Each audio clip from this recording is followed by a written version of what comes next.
with the lesson from yesterday. So today's objective is students will be able to analyze an essay to determine the author's viewpoint, counter arguments, and elements of the language that contribute to the author's style.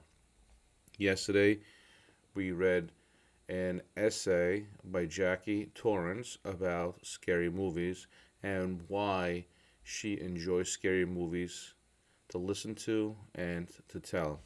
And we talked about her viewpoint. So basically, the viewpoint of an author is that author's perspective. It's basically a unique combination of the author's ideas, values, feelings, and beliefs that influence the way the writer views a topic. Also, keep in mind, good writers anticipate that some readers may not agree with their views and respond to the people who might disagree by presenting the counter arguments and arguments made to oppose a view that is different from the author's. We covered this yesterday, so this is just a little summary and recap. Today we're going to watch a quick video titled "Why Do Some People Love Horror Movies?"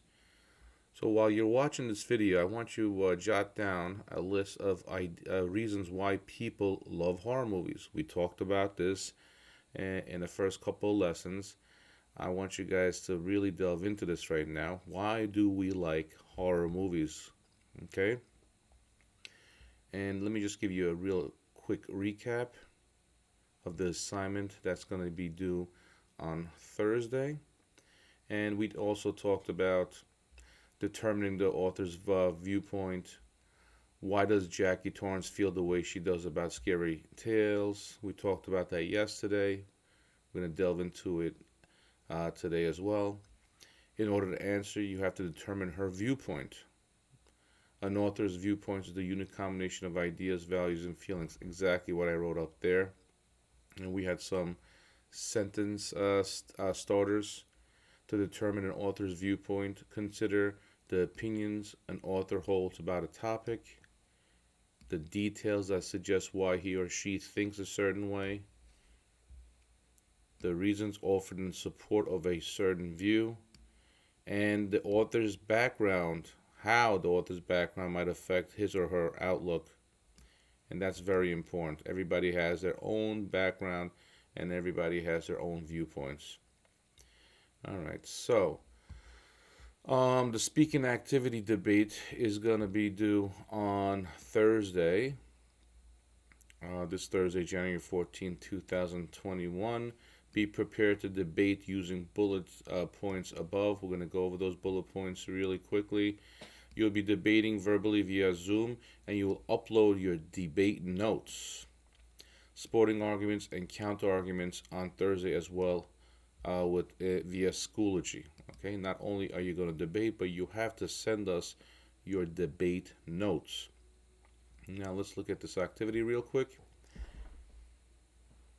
Is it a good idea for middle school students to hear scary stories? Have a debate about this topic. So that is the key. Okay, that's what we're going to be debating. Is it a good idea for middle school students to hear scary stories? Some of these stories that we hear are very, very spooky and scary. Is it appropriate for 11, 12, 13-year-olds to hear these stories?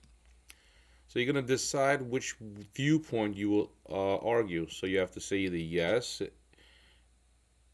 it's a good idea to tell scary movies to middle school students, or you're going to say no. So that is your argument. You have to take a stance. Is it a good idea for young people to hear scary stories, or is it a bad idea? So then you're going to list reasons that support your viewpoint. Include evidence from scary tales. We talked about this a little bit yesterday. And then you have to prepare for your counter arguments, okay? The arguments opposing your viewpoints. You should practice your arguments orally. Then debate students will have chosen the opposition position. All right, so this is due on Thursday. So in preparation for this, I have a short video. Let's watch this video real quick. Then we're going to get to work. Why do people love horror movies? Here we go.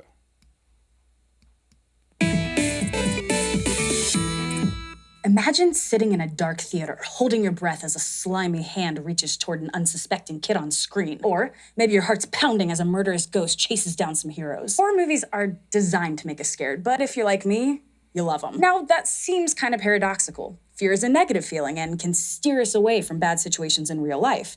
So why do so many people watch horror? Psychologists have been asking this question for a while, and the answer is complicated because we all have different emotional needs and experiences.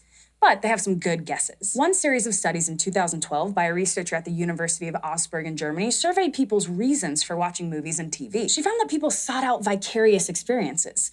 You can safely feel things that you might not experience in your everyday life, like excitement, danger, or fear through a car chase or a murder mystery. Movies also fulfilled other emotional and cognitive needs, like feeling thrilled, having fun, and sharing social experiences with others.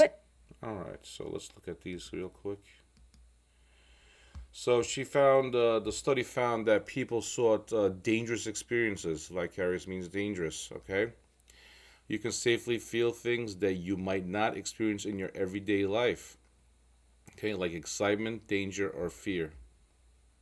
Fear through a car chase or a murder mystery. Movies also fulfilled other emotional and cognitive needs, like feeling thrilled, having fun, and sharing social experiences with others. All right, let's look at that. Movies also fulfill other emotional needs. We're humans, we have a lot of emotions. It needs to be filled. And cognitive needs, your brain needs, like feeling thrilled. And we talked about this with the roller coaster example, having fun, and sharing social experiences with others. That whole social experiences with others is a big part. We are human, we are social beings, and we like to share similar experiences together. So these are some things you should be thinking about in preparation for your oral debate. But different people want and need to feel different things. One way I might differ from my friend who hates horror movies is our need for affect. How strongly you like to feel emotions and how much you seek or avoid chances to feel them. A study of 119 moviegoers in 2010 found that the people who reported a higher need for affect also reported stronger emotions after seeing a horror movie. They had stronger feelings and they enjoyed the emotional experience more than people who'd rather avoid strong emotions. Relatedly, a 2005 meta-analysis of 6 studies showed that if people look for more intense and novel experiences, which is something psychologists call sensation seeking, they tend to enjoy horror movies more. And this effect seems to start young. A study in 2010, for instance, showed some videos to 123 children that were around 7 years old. It found that kids were more likely to choose to watch a scary shark video rather than a cute little bunny video if they had more sensation-seeking tendencies. Gender might also be a factor. In many studies, men have reported watching and enjoying horror movies more than women, especially if it's violent or gory. But gender roles seem to be just as important. Studies in the 1980s and 90s involving teenagers found they enjoyed the experience more when men showed mastery of fear and women showed sensitivity, which are stereotypical gender roles. There isn't much modern research involving gender roles in horror, so it'd be interesting to see if these patterns have changed at all. And then there's empathy. That 2005 meta-analysis also found that highly empathetic people, basically those who feel like the emotion on screen is contagious, don't enjoy horror movies as much. Which makes sense, since you'd be feeling the intense terror of the victims. Now, so far we've been talking about horror generally, but there are lots of different stories out there with different characters, monsters, and plots. So, some researchers hypothesize that the ending of movies might be what's important. Maybe watching the good guys win leads to enjoyment. An experiment in 2007 involved changing the ending of 4 horror movies so that the evil was destroyed or came back at the very end. Ah, that's very important. The ending, and I never thought about that. An experiment in 2007 involved changing the ending of 4 horror movies so that the evil was destroyed or came back at the very end. Is it the reason we like to watch and seek horror is because of the ending? The good guys win at the end? Let's find out. or came back at the very end. The scientists had 229 college students watch a whole movie with one of the two endings and evaluate it. And people seemed to prefer movies where evil was defeated. But it wasn't as simple as, yay, the good guys won. For instance, some people said they liked the surprise of it, that unlike many horror movies, it was a nice twist that the monsters didn't survive. It's worth mentioning that all these students wanted to see a horror movie though, so their experience might not reflect the whole spectrum of moviegoers. And this study just asked about their general feelings. To understand in-the-moment emotions better, a different pair of researchers conducted a series of studies in 2007 that had people rate their emotions while they watched a 4-minute scary scene from the movie Salem's Lot, rather than after the whole thing. In each study, they recruited roughly 80 young adults who said they either avoided watching horror movies or sought them out. They found that horror seekers weren't less scared than the avoiders, as some researchers predicted. Both groups showed similar negative emotions, but their positive emotions were different. Well, this is very interesting. Horror seekers weren't less scared than the avoiders. Both groups showed similar negative emotions, but this is where it gets interesting. Their positive emotions were different. Okay, what kind of positive emotions can we feel once we watch horror movies? Let's find out. The more fear the horror seekers experience, the more positive emotions they experience too. The more frightful they were, the more positive experience they felt. What do you think about this? Does that make any sense to you? In other words, fear was fun, and they could feel both emotions at the same time. Fear was fun. We talked about this. The whole roller coaster.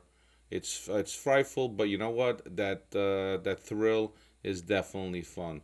We talked about suspense, your edge of your seat feeling of what's going to happen next, anticipating what's going to happen next. Maybe that is the reason people are drawn to horror, because it's fun.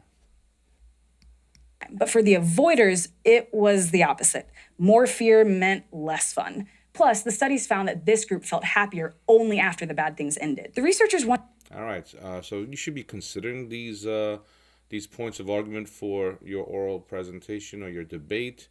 The other side of the college students did not have fun because the negative feeling of fear did not produce fun to them. Wondered if the seekers might enjoy scary things because of a protective network. That is, their brains do something that protects them from the bad parts of fear. To test this, they showed participants bios of the two main actors in the horror scene and kept their photos on the screen as a reminder that it was all fake. This time, although everyone reported feeling fear, both the seekers and the avoiders reported more positive emotions the more afraid they were. Everyone seemed to enjoy a good scare when they had a reality check. So you might love or hate horror movies for lots of different psychological reasons, some of which we might not fully understand. Maybe you feel as terrified as the characters hiding from a serial killer, which just kind of sucks. Or maybe, like me, you love to experience a zombie apocalypse from the safety of your couch. Thanks for watching this episode of SciShow Psych, which was brought to you by our patrons on Patreon. If you'd like to help us make more episodes like this, you can go to patreon.com/scishow. And don't forget to subscribe. All right. Very interesting commentary. All right, so let's go back. We're almost done here. In your Schoology folder, you have today's lesson.